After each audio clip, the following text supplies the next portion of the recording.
Video to start with, I want this to be about international English and ways that you can communicate more effectively across continents, across countries, across the world. You can start a business now in a single day. You can launch a website and you have a global business. 5 million companies advertise on Facebook, maybe more now than that statistic that I read. The global digital advertising spend has surpassed the global television spend. Companies are online, they're international, they're doing business everywhere. So what are some tips if you're communicating internationally using English?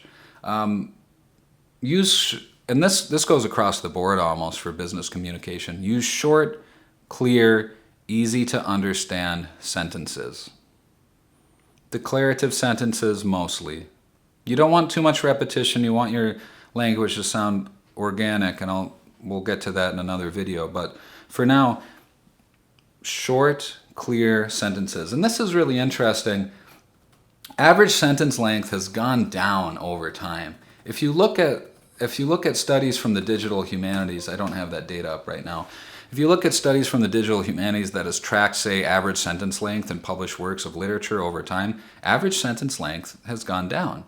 And that's not true. You might attribute that to, say, our shortening attention spans or something like that, but that does not seem to be the case. Rather, it's something that's unique to the English language, or it's unique to written language. I don't know about other languages outside of English. I'm not sure how deeply that's been studied. I'll have to look into it. But this phenomenon does not happen in music, say. And this is a really important contrast. If you look at the average song length of the top 100 Billboard hits over the last 50, 60 years, it's stayed relatively constant, about 2.5 minutes to 3 minutes, somewhere within that range. There seems to be, well, whether that's industry pressure from, say, big record companies, or whether that's what people actually enjoy, debatable. But nonetheless, we see across these different domains a different phenomenon. That sentence length is shrinking, whereas, say, something like song length is staying consistent and constant. I think that's really fascinating.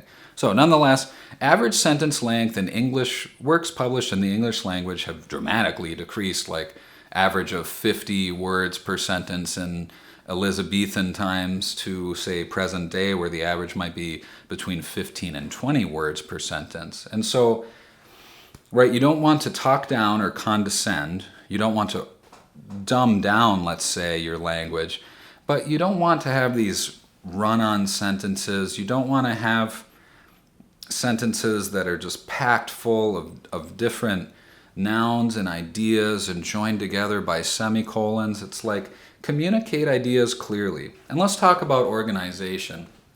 What is a sentence? That's a big one. A sentence should be, say, a single statement about reality, or a single fact about reality.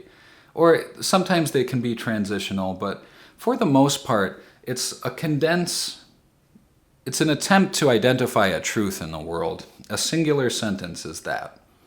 And it can be looked at, a sentence exists in the context of everything around it. And this is important. But let's say a sentence is like a piece, right?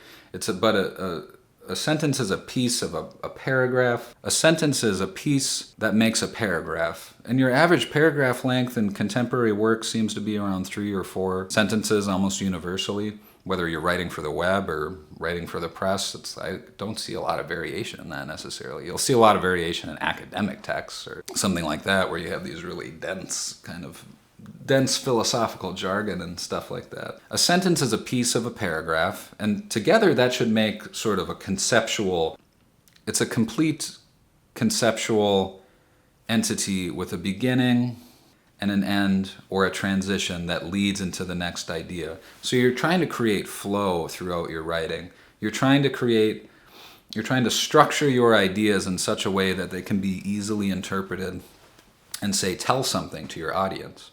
So use short, easy to understand sentences in paragraphs that are somewhere between, say, 3 and 5, 3 and 6 sentences long, depending on what's needed to describe a single concept, and then set that paragraph apart as a singular concept, kind of like it's a byte. It's one byte of the sandwich. If the piece of writing is a sandwich, then that's one full bite, and you have all the pieces in it that you need to eat to understand it.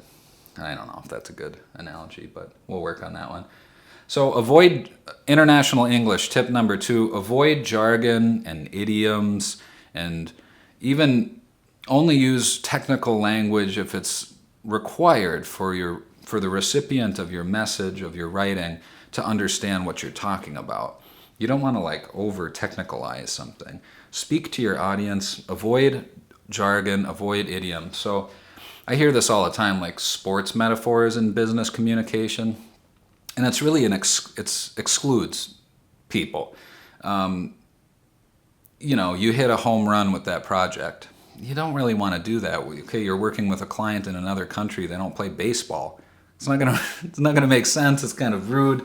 Not to mention some of the kind of things we could talk about gender in the workplace, but it's not something I'm really well versed in. I don't know the literature.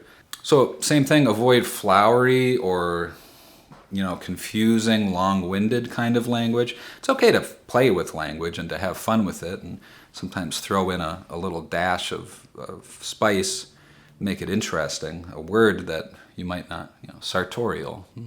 That's okay, that's fun to chew on in the right context. But for giving directions or asking for something or communicating important data or talking about a project, the kind of day-to-day communication that you do with people, it's like keep it short, avoid jargon, avoid language, archaic language, pretentious language.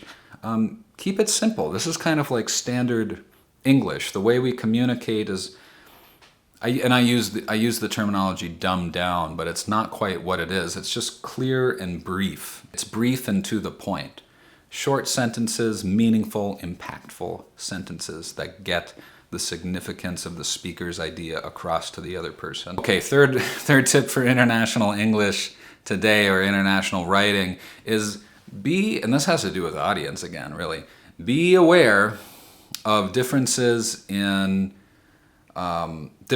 definition, differences in terminology, differences in systems across countries.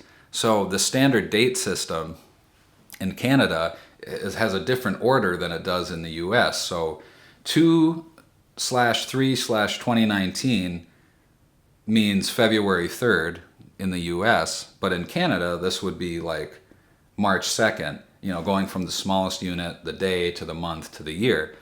So if you have a client in Canada or you're working with a partner in Canada, it's a really important thing to think about. You might have them show up in February when you intended to have them show up in March or something like that, or vice versa. So be aware of be aware of expectations, be aware of your audience, be aware of systems of measurement and units and dates and formats, and be aware too of just what's culturally, say, appropriate, because this can vary. I'm talking about writing from, say, the US to other places, but there's the whole study of interpersonal communication that deals with, say, the cultural differences in societies.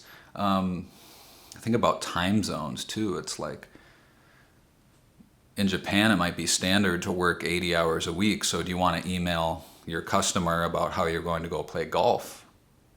That's kind of an interesting thing to think about, right? Like, is that going to show some bit of disrespect, or perhaps give them the impression that you're not a hard worker, right? All these kind of interesting contextual things to think about. That's enough for the first video. We're doing our series on professional and business writing, and we've started talking about international business writing and how to communicate effectively. And I gave you 3 tips for that. I hope it's helpful. I hope you'll take it with you and chew on that. Hey, lots to chew on. Have a good day. Hey, take care of yourself.